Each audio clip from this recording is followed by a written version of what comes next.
As a kid, we were all punished in a certain way, whether it be a belt or being held captive, kept away from the sunlight with no food or water, slowly rotting away. The belt. The belt is one of those punishments that regardless of where your parents are from, Asia, North America, South America, Africa, united everyone with beating the shit out of their kids with belts.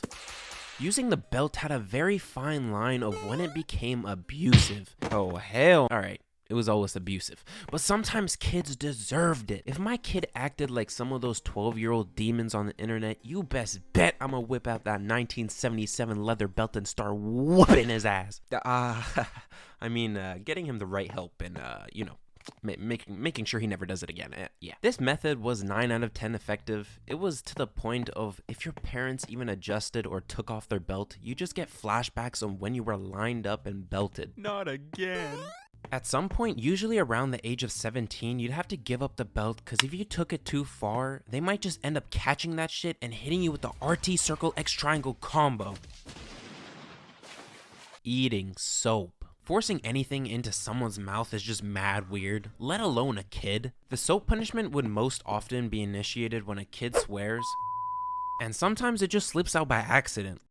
Like half the damn time it's not even our fault. You might be walking past the table and jam your toe on it, and there's you standing trying to hold your mouth shut cause you know what's coming if you swear.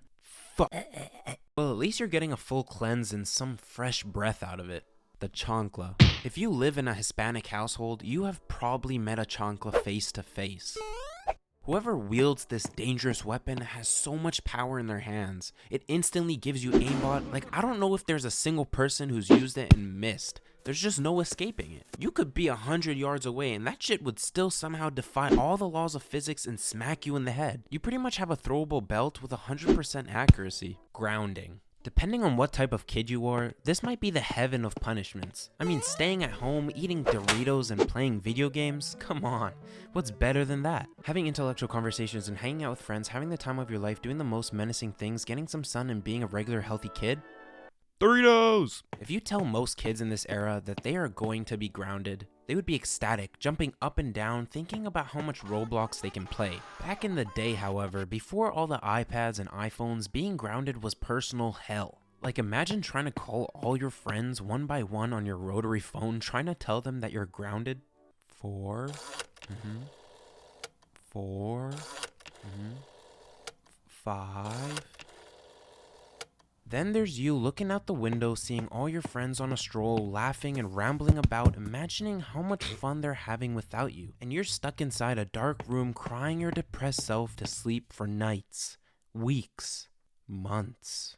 Yelling. Honestly, yelling isn't as bad as the belt, but when you're trying to prove your point and they bring out the, do not talk back to me, or the because I said so, that shit just gets the blood boiling. And you know you can't say anything back or you'll just get the belt. Sometimes you might even be right, but it doesn't matter. So you just start pacing around the room, punching the pillows, thinking about all the things you could say. You know, now that I think about it, yelling might be worse than the belt. It doesn't help that some parents won't have a care in the world. They'll just be yelling at the child in public like there's not 30 people around them. Those same parents definitely be beating their kids at home too. Standing outside with a sign. Being yelled at in public is bad enough, but when you gotta stand outside with a sign for hours, broadcasting your actions in front of hundreds of people driving past you, honking for your parents' enjoyment and your downfall, it's gotta be so embarrassing. If anyone you know sees you at this low point, you're definitely cooked. Not only are you being bullied by your parents at this point, but you're about to be done for at school, never hearing the end of it. I mean, just look at this girl. She about to show up to school being known as the poster girl and her picture plastered on every locker in the school. Cutting hair.